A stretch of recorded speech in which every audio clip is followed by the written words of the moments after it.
audio.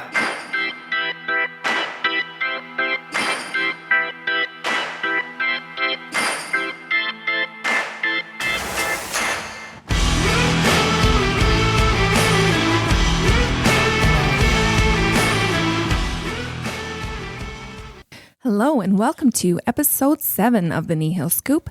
My name is Christine. I'm your host today. It is August 5th. We have a big show in store for you today, so let's just jump into some announcements real quick. It is that time of year again. Kneehill County is searching for some members at large to sit on our boards and committees. So what is a member at large, you might be asking? Well, it's basically just a member of the public who comes and serves on one of our part-time boards or committees. And it gives you an opportunity to kind of give back to your community while being compensated for your time. So we are currently accepting applications for the Ag Service Board, which is all about agriculture, the Municipal Planning Commission, which deals with developments and subdivisions that are coming up in the county, and then the Subdivision and Development Appeal Board, which, like the name suggests, you sit on the board if there is an appeal. There are more details about each of these boards found on our website. You can go to the Boards and Committees page, and I believe there's a link right on the homepage there. Ag Service Board applications are due September 10th. And for the other two, you have a bit of a longer time. They're not due until October 10th. So yeah, if you have any questions, if you're interested in any of this, please visit our website and submit your application. Now, if you tuned into the last episode of Kneehill Scoop, you'd know that we talked to some very lovely ladies about economic development. Right now, they have an economic resiliency survey that they would love for you to take part in to help Kneehill County respond to the potential economic disruptions stemming from proposed tariffs on Canadian goods and services. How can you tell that was written down? I would never be able to say that in real life. So this survey will close on Friday, August 29th, 2025. And so yeah, if you have a business that has in any way been impacted by these tariffs or proposed tariffs, we really encourage you to just take this survey so Kneehill County can figure out the best way to help. Make sure you sign up for our Ag Connection e-newsletter. So this is a digital newsletter. It comes out every month and we send it right to your inbox. It's full of all kinds of agricultural information, upcoming events, weed control, noxious weeds, you name it. If it's ag related, it'll be in there. You can easily sign up. I will include the link on our podcast page. It's also under news and announcements, I believe, on our website. It's just a really great way to stay connected. All things ag in Kneehill County. And an even easier way is to just keep listening, because joining me today, I have Fallon Sherlock, the Manager of Parks and Agricultural Services, and Jeff Guidolin, our Park Supervisor. So thank you guys for joining us today. Absolutely. Good to be here. I know that you're super busy. Like, you're always busy, but this is a busy time of year. It never slows down. No. So tell us a bit about your staff. So the Parks and Ag Department is myself, Jeff, Jim Evans, our Ag Supervisor, Stephen Ross, our Ag Operator. It works in collaboration with the rest of the county to manage, maintain, and deliver parks, cemeteries, and agriculture services to Kneehill County. That's awesome. And right now, you also have some seasonal staff working for you, right? Yes, we have 15 seasonal staff. There's park attendants at Horseshoe Canyon. We have parks techs. And then we have the mowing team who goes to all the cemeteries, all the county sites. They do all the mowing there. They've got, how many do we have? 48 or 52? Something approaching 50 some odd sites. Yeah, 50 some odd sites that they have to mow around. So that takes us about 4 weeks to do. And then we've got the ag team. We've got some weed inspectors and some spray truck operators who are out there finding and taking out weeds as much as they can. Excellent. Yeah. Especially with all this rain, the mowers are probably super busy. Very. So tell me a bit about the Ag Service Board. What is it and how does it work in Kneehill County?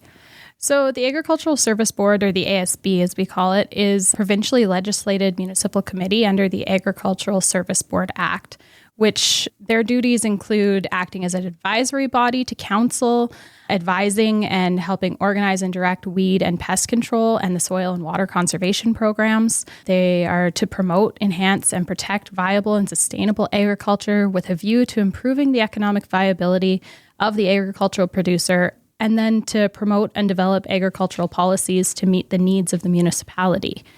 So within the ASB Act, it also works in conjunction with the Agricultural Pest Act, the Soil Conservation Act, the Weed Control Act, and the Animal Health Act to allow ASBs to fulfill their assigned duties under the ASB Act. In Kneehill County, our ASB is made up of 3 council members and 4 actively farming producer members who meet with administration to discuss programs, policies, and current agricultural impacts and solutions. Right now, we have applications open for a new producer member. Every year, we cycle through one member, and anyone who's interested can apply via the county website. Right. Yes, I did mention that earlier about our members at large. So yes, visit our website for that. And how often does the Ag Service Board meet? It'd be every other month. So Okay. the second Wednesday every other month. Okay, perfect. Yeah.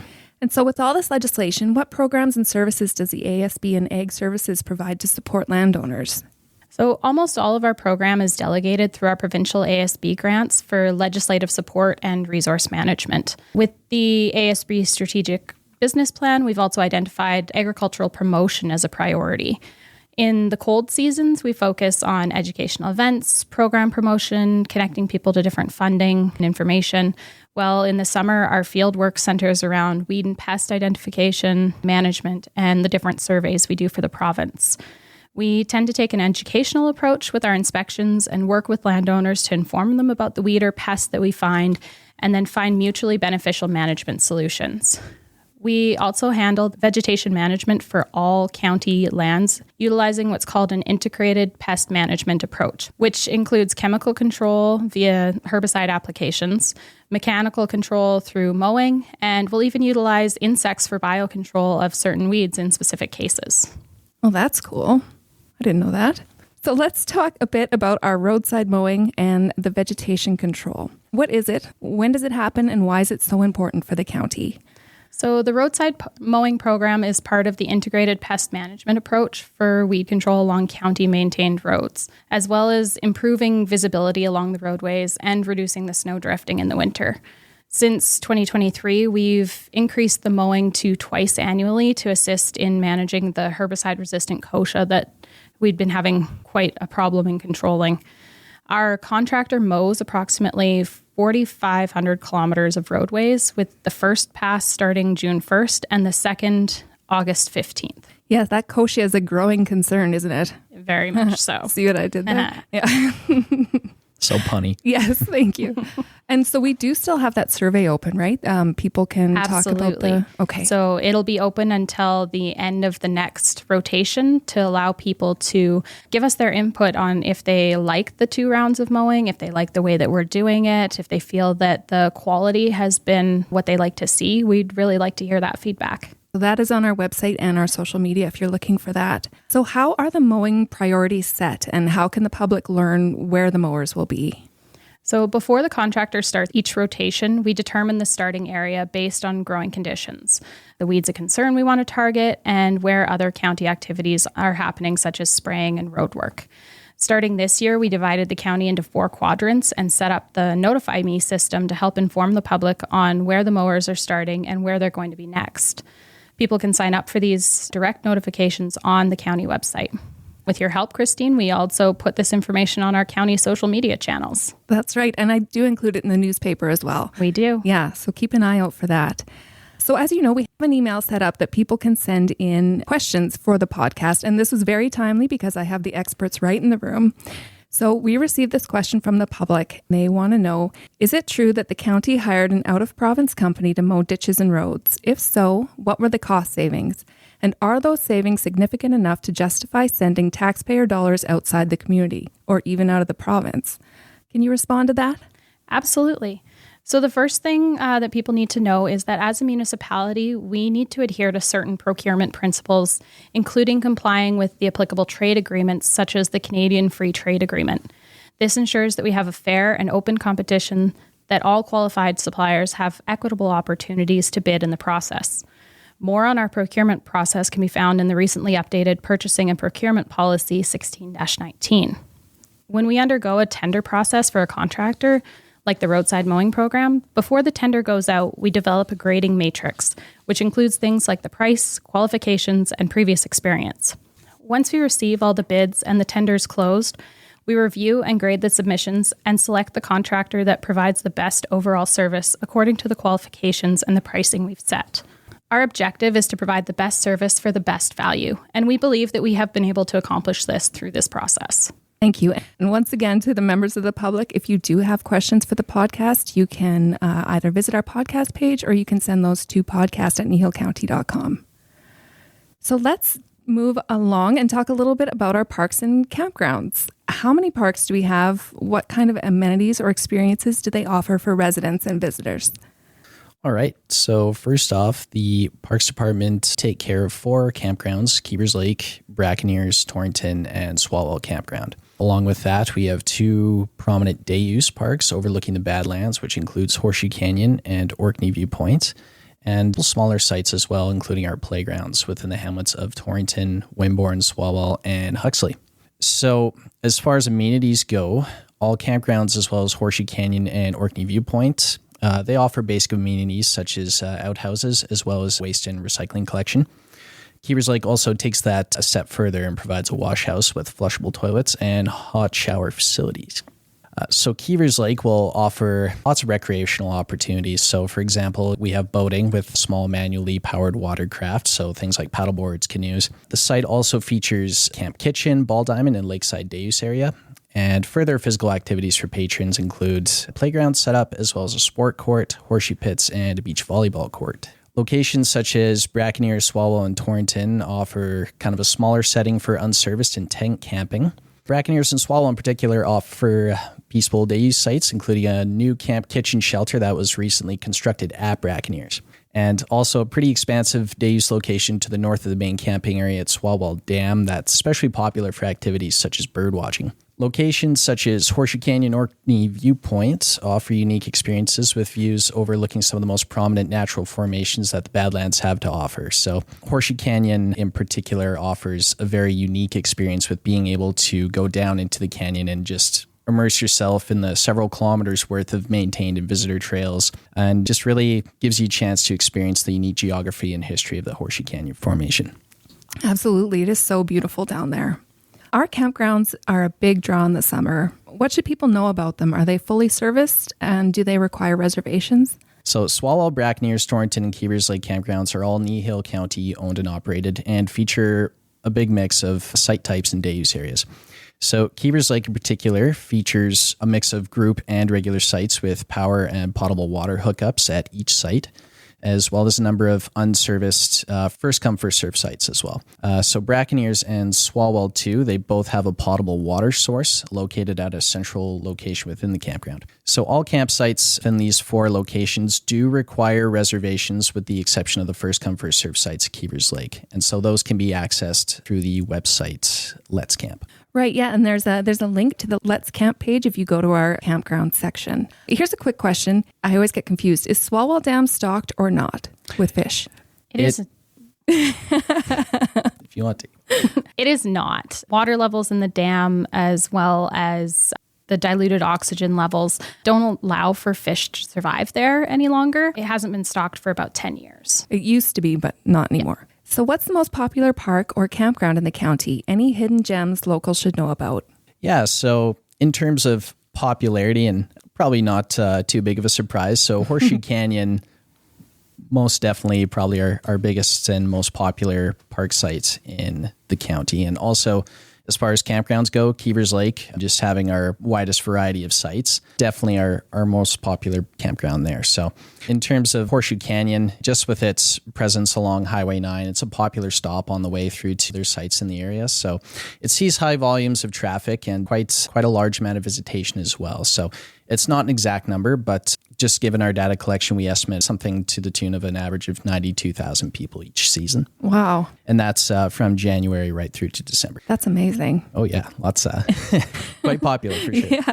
And then with Keevers Lake as well, so just being the largest and featuring the most site variety, it is probably what we consider our most popular campground, and just a number of faithful regulars returning each year to enjoy the lake and valley atmosphere. As far as hidden gems go, one that comes to mind right away would be Orkney Viewpoint. So that location features pretty expansive, unobstructed and clear view across the river valley to where you can actually see Horseshoe Canyon just across the river on the other side. So one thing to note of that particular site, so we've had a number of small weddings that have taken place at this site in recent years. The pictures the folks provided back to us featuring some just absolutely incredible images of the river valley. So it's definitely worth checking out if you haven't had a chance to yet. It's gorgeous down there. A perfect place to stop and rest and just take in the view. So how does the county handle park and campground maintenance during the busy season like now? Yeah, absolutely. So as Fallon mentioned, we definitely have a busy season on our plates here. So our seasonal mowing crews and parks techs will handle all the day-to-day vegetation management, cleaning, and maintenance projects at our county-owned campgrounds. So for Swalwell, Brackeneers, and Torrington. And as well as our other park sites, hamlets, cemeteries, and other county properties as well, such as bulk water stations. So all in all, it creates quite a long list of sites that we have to look after and attend to. For Keivers Lake, we have our seasonal park host that actually handles much of the day-to-day operations, including the grass cutting, site cleaning, janitorial duties, things of that nature. So their duties actually extend to our other campgrounds as well. So they make routine rounds to each one to check for site cleanliness, note any defects. And then our seasonal parks technicians assist in these duties as well. And we have our own unique equipment that we can bring to bear in those situations to help out with that, such as our water truck for some more in-depth cleaning when it's required. For Horseshoe Canyon, that's attended to in varying capacity pretty much each day throughout the months of May to August by our seasonal park attendants and parks technicians. So our park attendants, 2-person team, they handle the day-to-day public interaction from Thursday to Monday, but they also take on a very vital role in patrolling the lots and pathways for trash and any possible defects that they might note. More intensive caretaking, such as like minor infrastructure repair, trail maintenance, vegetation management, things of that nature. So those are handled by our parks technicians, mowing crews, and also our spraying crews from the ag team. Additionally, as part of our maintenance program out there, we have daily inspections that we carry out on our trail systems, basically just to ensure cleanliness and usability for all the site visitors.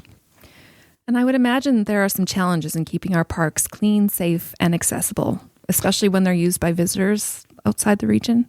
Yeah, you bet. So one of the main challenges, probably not too big of a surprise, that not all visitors can be expected to have similar understanding of the conservation practices in the case of sites like Horseshoe Canyon. So with areas such as these, just seeing such a high amount of both international and domestic visitation kind of falls to the care and attention of our crews to both demonstrate a high standard of park cleanliness, as well as to take the initiative where possible to, sort of educate site visitors about things such as park rules and standard conservation practices that keep our sites clean for future use. One thing to note on that, and again, definitely applies to Horseshoe Canyon, but also to other natural areas as well. So we encourage all visitors to follow the leave no trace philosophy, where anything you bring in is taken back out with you, just to kind of minimize the impact you have on the landscape. Other things such as following trails and leaving any items you find like rocks, branches, plants, just leave those where they are and leave them in the natural areas that you found them. Lots of people like to ask about fossils. So if you do happen to find those, because we've had findings at Horseshoe Canyon in the past and some other park sites as well. So if they are found, please let our staff on site know or the Royal Tyrrell Museum know about it. Taking a picture, dropping a pin, and make sure you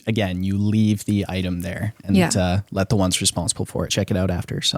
Yeah, that makes a lot of sense. Do not pick it up and just leave it where you found it and give someone a call so they can deal with it properly. Absolutely. Yeah.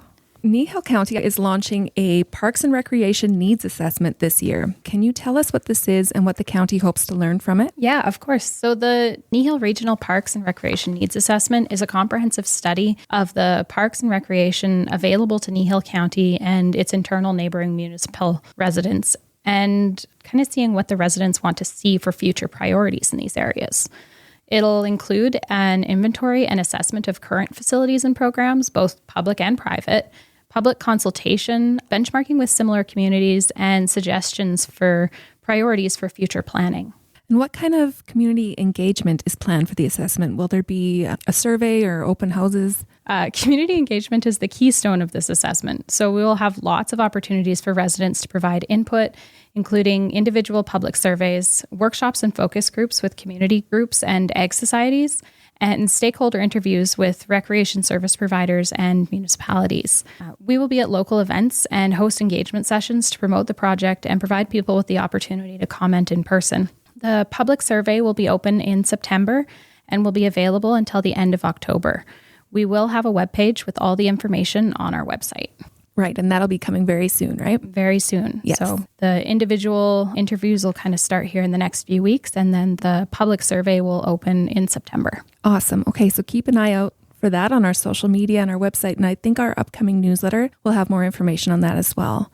So who should take the survey and what kind of questions will be included? Are you hoping to hear from specific groups like youth, families, or seniors? So we want to hear from everyone. This is going to impact how we direct our funding and stuff for the future and the plans that we make. So we want to hear from anyone living and playing in Kneehill County or the neighboring municipalities like Trochu, Three Hills, Acme, Carbon, Linden. We want to hear from you because it will impact how we move forward with this. So we want to get as much engagement as possible. Mm-hmm. The survey will have specific demographic questions to determine the population that's using the parks and recreation programs and facilities, as well as questions to provide residents with an opportunity to identify what they like and what they feel is needed for recreation in our region. And then, so will the results of the assessment be shared with the public? And if it is, like, how will that feedback influence future decisions about county parks and rec? Yeah, so there'll be a full report with the results that'll be available to the public following council's approval at the end of the project. The assessment will provide administration and council with the information and data necessary to decide where to focus funding and the efforts for parks and recreation. For residents who want to give feedback, report a concern, or get more involved in ag services or parks, where should they go? So the Kneehill County website has lots of great information on all of our programs, as well as the Report a Concern page that can be used to send questions and concerns to our team to answer. We're also always available just a phone call away through the county office number if people want to talk to somebody. What's one thing you wish more people understood about the work your teams do behind the scenes? We're a really small team with a really big portfolio. We do our best to provide the best service possible. The county is a big place, so if there's ever a concern or a question, please reach out to us. We really want to help as much as we can, and it might be something that we just haven't seen. We do rely on the public for a lot of things, right? Like the reporting the weeds if you see a noxious weed out there. Yeah, and stuff in our parks as well. Mm-hmm. You know, we try to get around as much as we can, but like I said, it takes us 4 weeks to finish our mowing rotations. So it could be 4 weeks until we see that site again. So is there anything coming up for events with Parks and Ag? Yeah, of course. We always have stuff going on. We already talked about the Parks and Recreation Needs Assessment surveys, so watch for those. We'll also be in Trochu at the Arboretum for the Open Farm Days event on Saturday, August 16th. So come check that out. And then a couple of workshops that we haven't set dates for yet, but that will be coming this fall will be an environmental farm plan workshop and a farm and business succession planning workshop. We'll definitely be posting them on social media and on the website. So yeah, keep an eye out for that. Awesome. I think that kind of wraps everything up. Is there anything else you guys want to add? Covered it all? I hope so. Yeah, come check out our parks. Yeah, too. They are beautiful, especially Keiver's Lake. It's my favorite place in the world. Might be a biased We're opinion. delighted to hear that. Yeah, I'm a little biased, but yes. Okay, well, thank you so much for joining me today. And those of you listening, stay tuned for episode 8. We get to talk municipal election. So stay tuned for that. Thanks, Christine. Thank you for coming.